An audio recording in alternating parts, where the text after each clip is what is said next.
Hello अस्सलाम वालेकुम viewers, मेरा नाम मोहम्मद बाबर है और HTML की 4th क्लास में आप सबको खुशामदीद। आज की इस HTML की क्लास में हम सीखेंगे बैकग्राउंड को कलर करना, कि हम बैकग्राउंड को किस तरह कलर कर सकते हैं, फ़ॉन्ट का स्टाइल किस तरह चेंज कर सकते हैं, फ़ॉन्ट का कलर किस तरह चेंज कर सकते हैं, फ़ॉन्ट साइज़ किस तरह चेंज कर सकते हैं और टेक्स्ट की अलाइनमेंट भी हम इसी क्लास में सीखेंगे।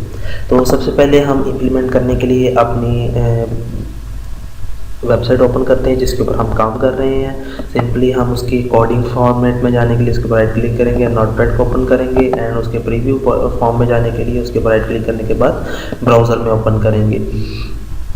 तो यहाँ पर हमने पिछली क्लास में देखा ये सारा कोर्स, तो हम इसको मैं चाहूँगा कि इस एरिया को मैं डिलीट करूँ ताकि हम इसके ऊपर मज़ीद इम्प्लीमेंट कर सकें। तो सबसे पहले मैं इसकी कोडिंग व्यू में आता हूँ और इससे नीचे HR से नीचे जो डाटा है वो सबको मैं डिलीट कर देता हूँ बॉडी से ऊपर, क्योंकि बॉडी के अंदर ही अपना सारा डाटा लिखना है। और तो मैंने इसको लिख लिया है, डिलीट कर दिया है। और अब इसको मैं सेव करने के बाद एक दफ़ा यहाँ पे इसका प्रीव्यू चेक कर लेता हूँ अपने पेज के अंदर। ओके, ये सक्सेसफुली अरेंज हो चुका है। यहाँ पर हम जो अब सबसे पहले पढ़ेंगे वो है बैकग्राउंड को कलर करना। तो इसमें सबसे पहले है हम बैकग्राउंड को कलर करना सीखेंगे। तो बैकग्राउंड को हम किस तरह कलर कर सकते हैं, सबसे पहले हम अपना कोडिंग व्यू ओपन करते हैं। इसमें हमारे पास मुख्तलिफ़ चीज़ों की बैकग्राउंड्स है, जैसे हमारे पास इस वक्त H2 है, H2 की भी हम बैकग्राउंड हमारे पास है जो कि उसी के बैक पर शो हो रही है। जैसा कि मैं आपको इसको चेक करवाऊँगा। सबसे पहले हम जो है बॉडी के बैकग्राउंड्स को चेक करते हैं, चेंज करने की कोशिश करते हैं, बैकग्राउंड कलर चेंज करने की कोशिश करते हैं। तो सिंपली मैं बॉडी का बैकग्राउंड कलर चेंज करना चाहता हूं, तो हम बॉडी के अंदर एट्रीब्यूट्स ऐड करेंगे। बॉडी के टैग के अंदर एट्रीब्यूट्स का मतलब ये होता है कि हम किसी भी टैग के अंदर अज़ाफ़ी चीज़ें जो ऐड करते हैं उसको हम एट्रीब्यूट्स कहते हैं। अब बॉडी के अंदर मैं अज़ाफ़ी चीज़ ऐड करना चाह रहा हूँ, उसका कलर, तो मैं सिंपली उसके अंदर स्पेस दी उसी के टैग के अंदर और यहाँ पर मैं स्टाइल लिखूँगा। स्टाइल लिखने के बाद इज इक्वल डबल इन्वर्टेड शुरू करूँगा और इसके अंदर मैं लिख लूँगा, डबल इन्वर्टेड के अंदर लिखूँगा background dash COLOR background colour. अब कॉलन डालूंगा, शिफ्ट के साथ कॉलन का बटन दबाएं। वो डालने के बाद आप इसका जो कलर रखना चाहते हैं, जैसे मैं येलो रखना चाहता हूं, और लिखने के बाद उसके बाद सेमी कॉलन लगा दें। ये थोड़ा सा मुझे पता है कि आपके लिए डिफ़िकल्ट होगा, लेकिन आहिस्ता आहिस्ता हमारी जदीद लैंग्वेज आती जाएगी। सो बॉडी के बाद हमें स्टाइल में का एट्रीब्यूट इस्तेमाल करना पड़ेगा, इज इक्वल उसके बाद डालना पड़ेगा और डबल इन्वर्टेड ओपन और डबल इन्वर्टेड क्लोज के अंदर हमें ये कोड लिखना पड़ेगा, background dash colour semi colon start करने के बाद उसका कलर लिखें, colour name and semi colon डाल के उसे बंद कर दें। सेव करें, इसको से Ctrl+S के साथ सेव करें एंड अपना प्रीव्यू पेज में जाएं और उसका प्रीव्यू चेक करें तो आप देखेंगे कि आपकी बैकग्राउंड जो है, पूरी बॉडी की जो बैकग्राउंड है वो चेंज हो चुकी है। ये तो थी आपकी बॉडी की बैकग्राउंड। अगर आप अपने H1 की बैकग्राउंड चेंज करना चाहते हैं तो सिंपली आप अपने H2 का हमने टैग लगाया हुआ, तो आप H2 का टैग के अंदर उसकी बैकग्राउंड को चेंज करना चाहते हैं तो सिंपली हम उसी के ही टैग के अंदर आएंगे, स्पेस देंगे और इसके अंदर भी एट्रीब्यूट हम स्टाइल का ही लगाएंगे। सेम कोड वही इस्तेमाल करेंगे जो हमने ऊपर उसके लिए इस्तेमाल किया है बॉडी के लिए। इज इक्वल डबल इन्वर्टेड के अंदर हम लिखेंगे बैकग्राउंड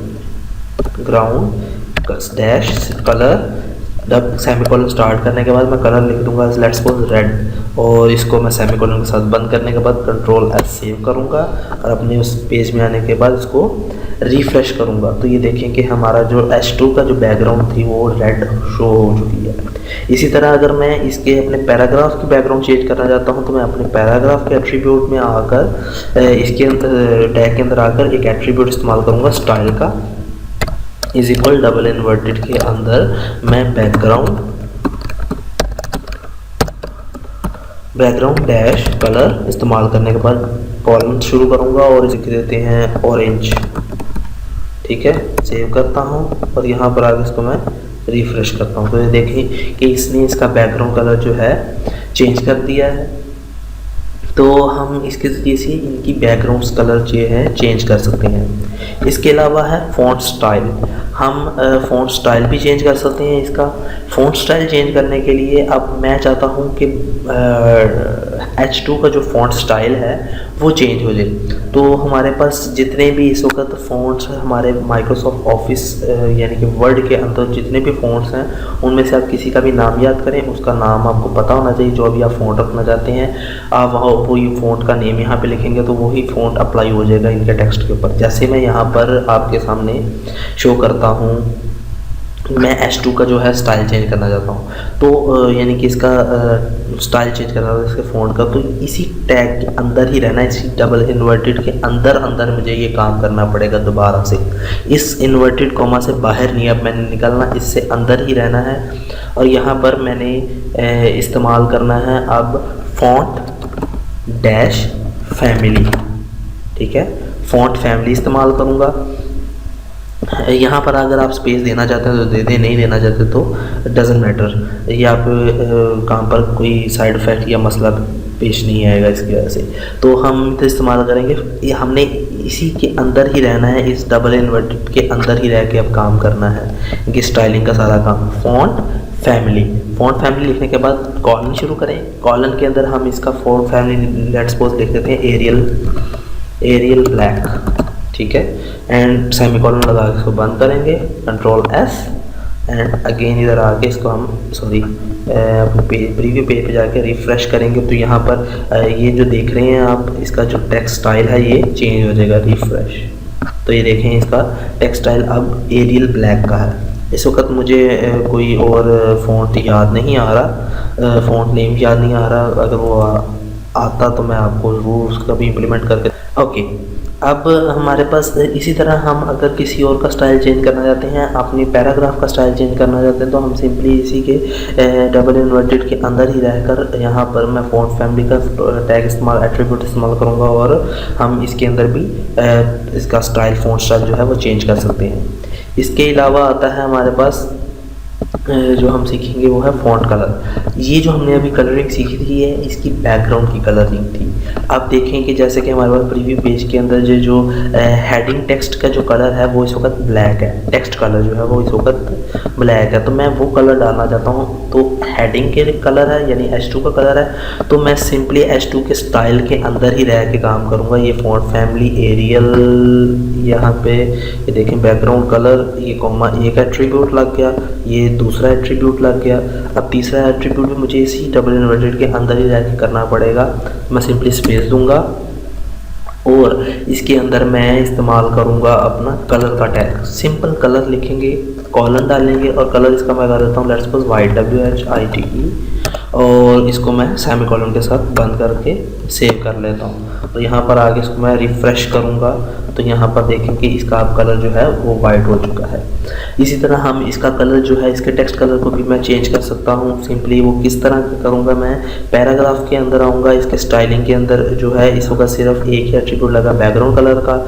मैं इसमें स्पेस देने के बाद अगेन एक और कलर इस्तेमाल करता हूँ सिर्फ कलर, और कॉलम के अंदर मैं इसका कलर लिख देता हूँ रेड लेट्स सपोज, और इसको मैं सेमीकोलन के साथ बंद करने के बाद सेव करूँगा और वहाँ पर जाकर इसको रिफ़्रेश करूँगा। तो यहाँ पर देख रहे हैं कि आप इसका टेक्स्ट कलर जो है चेंज हो चुका है। सो इसके ज़रिए से हम इसका कलर और टेक्स्ट कलर जो है चेंज कर सकते हैं। मैं यहाँ पर थोड़ा सा पैराग्राफ और हेडिंग को जो है बॉडी को, ये हमारा बॉडी का टैग है, ये हमारा हेडिंग का टैग है, इनको ज़रा मैं अलग-अलग ही रख देता हूँ ताकि हमें थोड़ा सा मुश्किल पेश ना आए कोडिंग समझने के लिए। तो इसके अलावा आता है हमारे पास नेक्स्ट चीज़ जो आती है वो है फ़ॉन्ट साइज़। यानी कि हमने इसमें फ़ॉन्ट कलर भी कर लिया है, फ़ॉन्ट साइज़ रह गया है। फ़ॉन्ट साइज़ के लिए भी सिंपली अगर मैंने अपने पैराग्राफ का साइज़ ही चेंज करना है तो मैं सिंपली इसी, अब इसमें बैकग्राउंड कलर भी इस्तेमाल हो चुका है, कलर भी टेक्स्ट कलर जो है वो टेक्स्ट कलर का शो करता है, ये भी हमने इस्तेमाल कर लिया है कि टेक्स्ट को कलर करने के लिए क्या इस्तेमाल करेंगे। इसके बाद हम स्पेस देंगे और स्पेस के बाद इसमें हम इस्तेमाल करेंगे font size, font dash font dash size इस्तेमाल करेंगे, कॉलम डालेंगे और इसको मैं लेट्स सपोज लिख देता हूँ 24 पिक्सल्स, ठीक है। और इसको मैं सेमीकोलन के साथ बंद कर देता हूँ, कंट्रोल एस, वहाँ पे जाके इसको मैं रिफ्रेश करता हूँ। तो ये देखें हमारे टेक्स्ट का फ़ॉन्ट भी साइज़ भी चेंज हो चुका है। मैं इसको अपनी मर्ज़ी से भी रख सकता हूँ, जितना आप रखना चाहें। मैं 48 कर दूँगा तो उस हिसाब से बड़ा हो जाएगा। मैं इसको सेव करूँगा और यहाँ पर जाकर इसको रिफ़्रेश करूँगा तो ये देखें हमारा टेक्स्ट का साइज़ जो है वो बढ़ता जा रहा है हमारे वहाँ पर चेंजिंग करने से। तो इसके ज़रिए से हम जो है अपनी साइजिंग के ऊपर कंट्रोल हासिल कर सकते हैं। तो 12 अगर मैं करता हूँ और ज़्यादा स्मॉल हो गया है तो I think 16 is the best. Okay, तो ये हमारा फ़ॉन्ट साइज़ भी आपको पता चल गया है। इसी तरह अगर आपने हेडिंग का साइज़ चेंज करना है तो आप हेडिंग का भी साइज़ यहाँ पर आके चेंज कर सकते हैं। कलर में जाके इसी के आगे आप स्पेस दें और फ़ॉन्ट साइज़ लिखें तो आप इसको चेंजिंग कर सकते हैं इसमें। तो इट्स वेरी सिंपल। और इसके बाद आता है अलाइनमेंट ऑफ टेक्स्ट। अगर आपने अब अलाइनमेंट करनी है, लेट्स सपोज मैं हेडिंग का जो है यहाँ पर वेबसाइट के अंदर जो नज़र आ रहा है, this is my first website, मैं इसको सेंटर में लेके आना चाहता हूँ। तो उसके लिए हम क्या करेंगे, इसके अलाइनमेंट करेंगे। तो मैं सिंपली इसमें आऊँगा, स्पेस दूंगा, यहाँ पर अब मैं लिखूँगा text dash align, ALIGN, colon डालूँगा, उसको मैं कर देता हूँ centre, semicolon, control S, F, refresh करूँगा इसको। तो यहाँ पर ये देखें, यहाँ पर मैंने लिखा टेक्स्ट अलाइन। ये मैंने एक और एट्रीब्यूट इसमें ऐड कर दिया है। आप इसमें बेतहाशा attributes at a time add कर सकते हैं। आप टेक्स्ट डैश अलाइन लिखा, कॉलन के बाद सेंटर लिखने के बाद सेमीकोलन डाला तो हम डायरेक्टली जो है इसको हमने सेंटर में कर दिया। इसी तरह अगर आप पैराग्राफ को भी सेंटर में करना चाहते हैं तो आप सिंपली पैराग्राफ के टैग में आए, उसी के एट्रीब्यूट्स के अंदर, स्टाइल के एट्रीब्यूट के अंदर आप यहाँ पे बेशक स्पेस दे के लिख सकते हैं, या इसके आखिर में जाके ये सेमीकोलन से पहले डबल सेमीकोलन से डबल इन्वर्टेड कॉमास के पहले ही आप जो है इसमें सेंटर का टैग इस्तेमाल कर सकते हैं। जैसे align text dash align colon, और इसमें आप लिख देते हैं राइट, सेमीकोलन, कंट्रोल है। यहाँ पे आगे रिफ्रेश करते हैं तो ये देखें हमारा जो है टेक्स्ट जो है वो राइट साइड की तरफ अलाइन हो चुका है। तो so this is the way how you can align your text in HTML। तो ये थी हमारी इस क्लास की अंदर टेक्स्ट और एट्रीब्यूट कि हम अलाइनमेंट किस तरह कर सकते हैं अपने टेक्स्ट की, फ़ॉन्ट साइज़ किस तरह चेंज कर सकते हैं, कलर, उसका स्टाइल और बैकग्राउंड कलर किस तरह चेंज कर सकते हैं। नेक्स्ट कोडिंग के लिए हम अपनी नेक्स्ट क्लास में सीखेंगे। सो तब तक के लिए अल्लाह हाफिज़। मज़ीद मालूमात और इन्फॉर्मेशन हासिल करने के लिए हमारी वेबसाइट ज़रूर विज़िट करते रहिएगा www.seekho.com। और आप हमारी जो वीडियोज़ है और चैनल है आप यूट्यूब और डेलीमेशन पे भी सब्सक्राइब हमें कर सकते हैं।